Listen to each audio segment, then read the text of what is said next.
JJ, can you just take us through the process to get Vinny back and when you thought it might be a possibility for today and all the conversations that went into it? Yeah, it was probably about 10 days ago. It became a little bit more real that it might happen.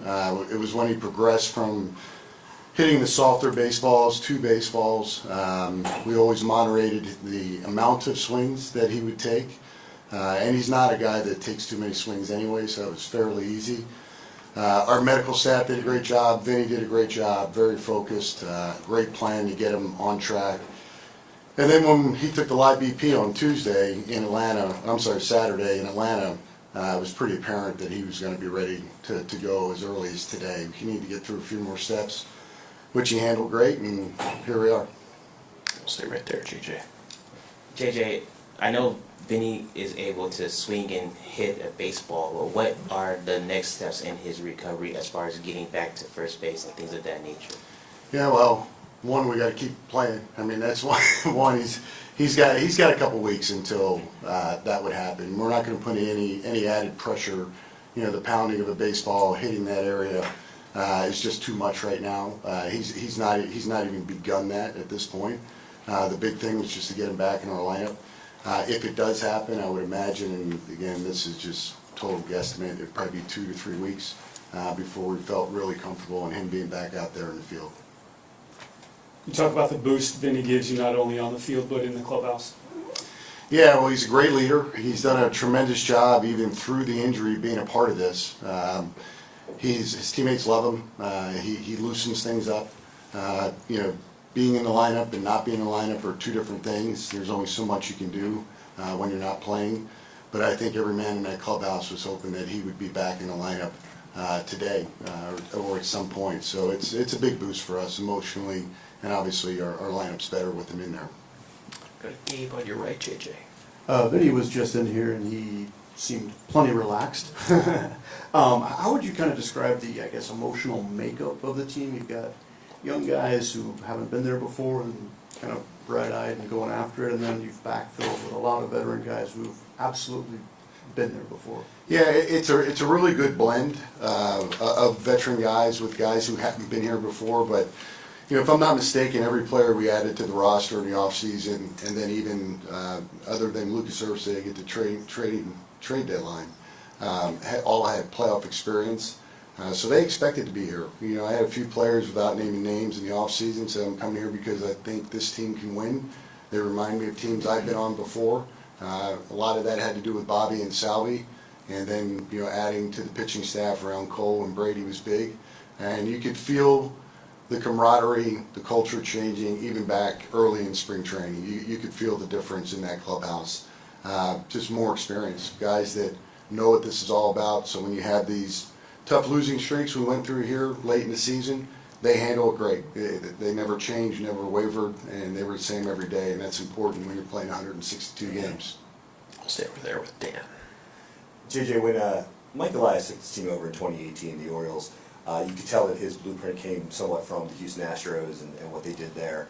And then you got to see what they've done the last couple of years with the 100 losses and then being a good team and then coming around like they did last year and this year. Did you notice anything about the Orioles blueprint? Did you pay attention to it? Did you take any inspiration or any notes from what they did in your guys' rebuild?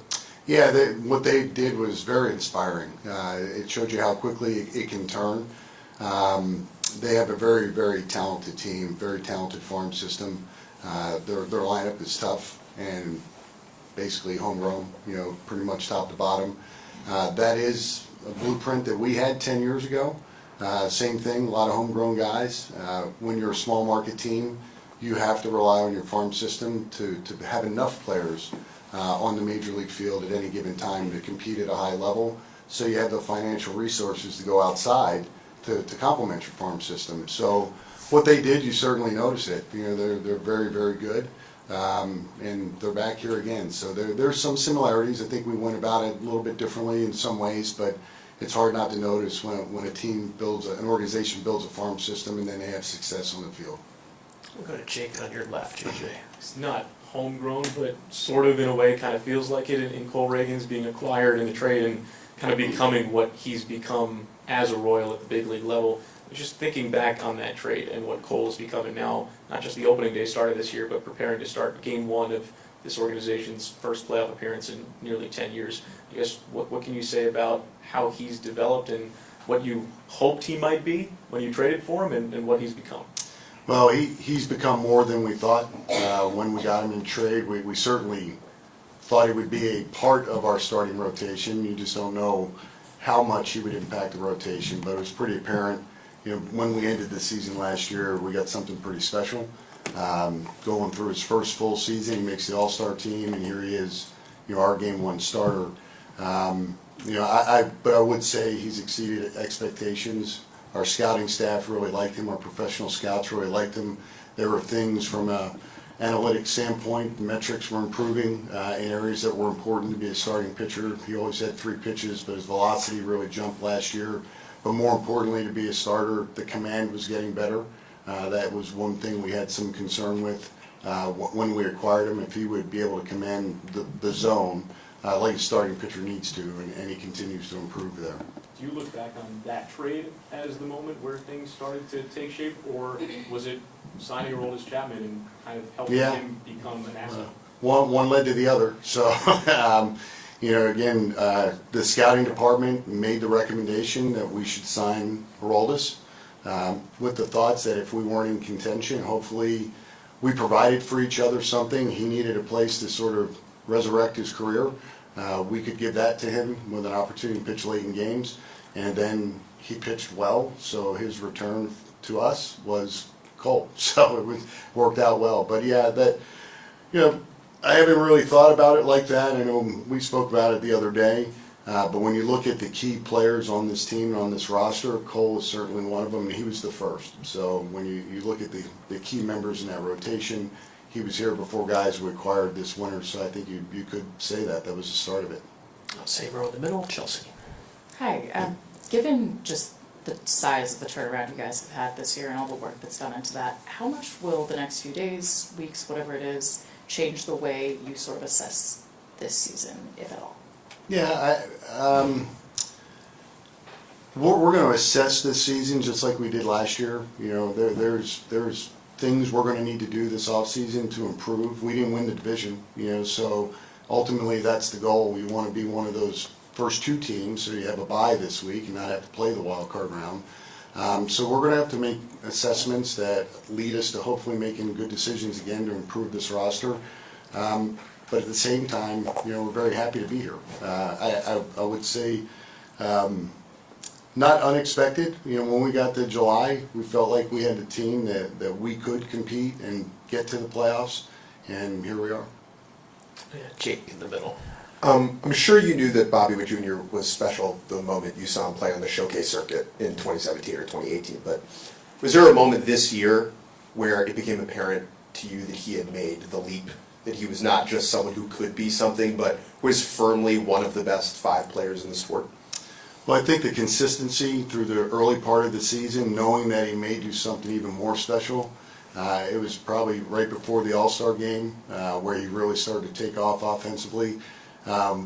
He participated in the home run derby, which you hear that argument, should you, shouldn't you? But quite honestly, at that time, he wasn't pulling the ball a lot. He was in a lot of balls to right center field. And we had staff members that felt like that may help him. We didn't expect him to go all the way into the last rounds and take as many swings. But when you look at where he really took off, it was after the All-Star game, and maybe just that experience of being on the big stage, it just kind of came into his own. He was phenomenal for that month after the All-Star game. And what's the big separator for him? What makes Bobby Witt Jr. so different? There's so many things that he does that is special. The makeup is unbelievable. The humility is incredible. The talent's incredible. But there are a lot of good players around the league. But when you look at what he does, offensively, defensively, on the bases, there's not a game you watch you don't notice something Bobby Witt Jr. does. But it's with the humility that really stands out, that really makes him special, and teammates love him. A couple more for JJ. Ian's up next. JJ, with Vinny back, obviously that puts a lot of pressure immediately on his shoulders, Bobby and Salvi too, with the offense. How do you feel like he'll handle that both mentally and physically too, given that he's not 100%. He's going to be fine. Our mindset right now is we need to pitch, play defense, and timely hitting. That's the recipe for success in the playoffs. It's what we've done for a majority of the year. Vinny just needs to be Vinny. Take good at bats, get on base. Salvi needs to come up with people on base, and with Bobby and Vinny in front of him, that is what we hope will happen. So we have those opportunities. But knowing Vinny and the way he approaches things, he's going to be just fine. I don't think he's going to try to do too much. And we've talked to him just about different things, that how the opponents may pitch him. He understands that. It kind of plays into his hands a little bit because he's a very patient hitter. So we don't really have any concern with it. Anything else for JJ? All right, JJ, thanks so much for coming by. Appreciate it.